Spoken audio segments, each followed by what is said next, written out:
Welcome to The Explainer. Today we're taking a trip back in time to the 1990s to unpack a story that is as completely mesmerizing as it is deeply terrifying. We're looking at a true, totally unresolved mystery that takes the everyday life of a quiet neighborhood and just crashes it head-on into the supernatural. It's a story about a young woman, an unseen entity, and a chilling sequence of events that left behind absolutely zero physical evidence, just echoes. Echoes that people claim they can literally still hear today. Okay, let's dive into this. Because at first glance, it sounds like an absolute dream, right? I mean, imagine just thinking about something you want, maybe a craving for your favorite food or a gorgeous piece of jewelry you walked past, and boom, it simply appears out of thin air. But what happens when the line between a miraculous blessing and a suffocating curse starts to get kind of blurry? Well, today we're going to see exactly how getting everything you want, without even asking for it, can actually turn into the most terrifying trap imaginable. Because, spoiler alert, this isn't some cozy fairy tale. The subject of our story, a young, deeply kind-hearted woman named Neha, vanished completely 3 decades ago, just gone. And despite massive search efforts by the police and the media, she has never been found. So what we're doing today is reconstructing the timeline of her life. We're going to use the accounts left behind to really understand the bizarre, supernatural events that built up right until her tragic and permanent disappearance. Section 1. The Knight in Red. An Innocent Beginning. Now, what's really interesting about this is how completely innocent it all started. To understand how Neha vanished, we have to look at the exact moment she unwittingly invited something into her life. It was a chilly October evening, holding that heavy stillness you feel right before a storm breaks. Neha was a beautiful, caring girl who fiercely loved her friends, and on this specific night, she was getting ready for her close friend Farah's wedding. She was dressed in this stunning, vibrant red outfit, decked out in jewelry, wearing sweet-smelling perfume. She looked radiant. But she was totally unaware that this striking appearance was about to draw an otherworldly gaze. The whole neighborhood was buzzing with wedding prep, but Neha's radiant joy in that red dress, it was basically acting like a lighthouse beacon for something lurking in the unseen world. Then, the inciting incident happens. Back in the 90s, power outages were super common. Suddenly, the neighborhood loses electricity, plunging the whole place into pitch-black darkness. Neha decides to just sit outside in a chair to wait for her friends. As she's sitting there in the silent, dark air, she suddenly feels something. A touch on her feet. It wasn't violent. It wasn't aggressive. Actually, it was incredibly gentle, careful, almost like a mother waking a sleeping child. Her heart pounded, she looked around, but there was absolutely no one there. She brushed it off, went to the wedding, and tried to just forget the whole thing. But whatever touched her in the dark, yeah, it had definitely not forgotten her. Moving into Section 2, Unspoken Wishes, the escalation of gifts. And this brilliantly illustrates just how fast things escalated. The very next morning, the supernatural element of this mystery steps right into the spotlight. Neha's life shifts from an ordinary, boring routine into this slow, methodical manifestation of her silent internal thoughts. She wakes up and her room is completely filled with the scent of impossibly expensive, sweet perfume. Later that afternoon, she silently wishes for some specific fresh sweets from the famous Arnakali Bazaar. She doesn't say a word to anyone, yet those exact sweets just appear in her room in a golden box. Over the next few days, it gets crazier. If she admires a friend's gold earrings or red bangles, they simply materialize on her bedside table.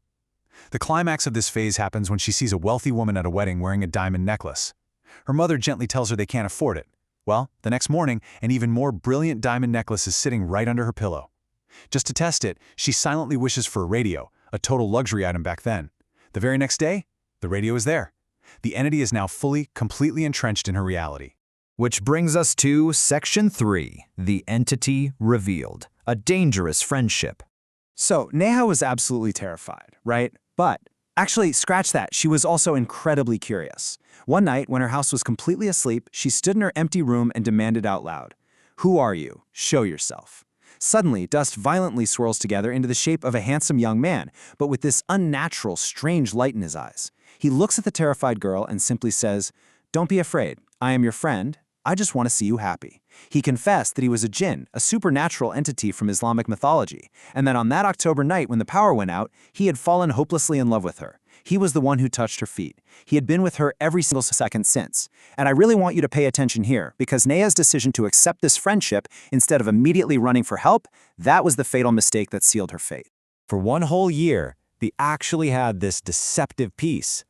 Neha and the jinn formed a really strange bond.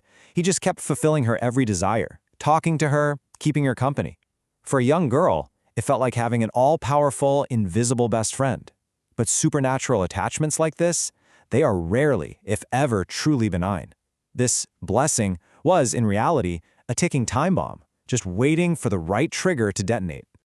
Let's move to section 4 and see how this builds. The jinn's revenge. The turning point. The trigger for the explosion? Totally normal by human standards. Neha's family arranged a marriage for her. Well, the jinn flew into a possessive, violently jealous rage. When Neha gets married and moves into her new husband's home, the jinn secretly follows her, and the timeline just spirals into total chaos. Almost immediately, disaster strikes. Her new husband inexplicably falls down the stairs and shatters his leg. Her in-laws immediately turn on Neha, branding her a cursed woman who brought disaster into their home.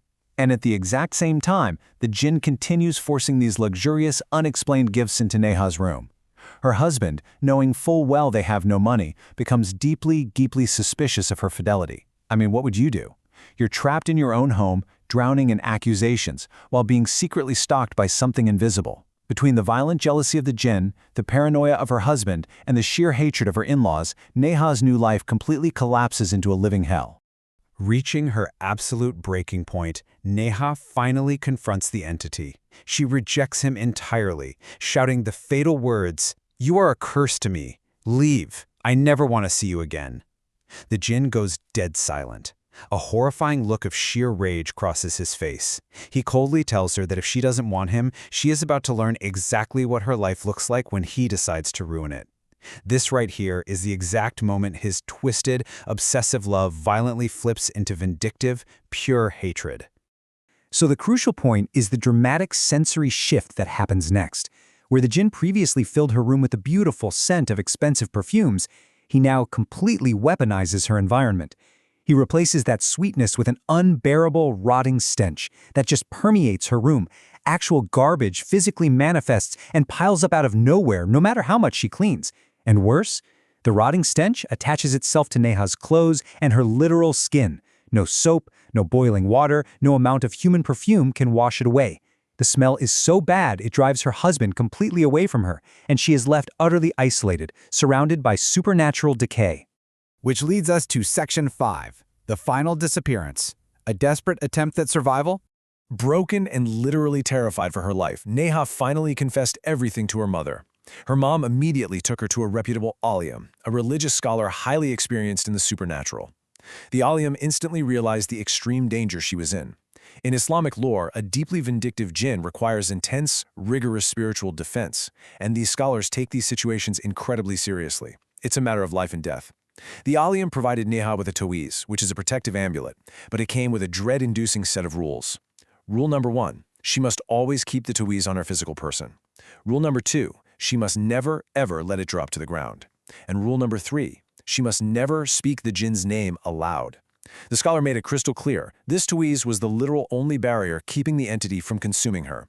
If she broke even one of these rules, it was game over. She was doomed. For the first few months, this procedural defense actually works.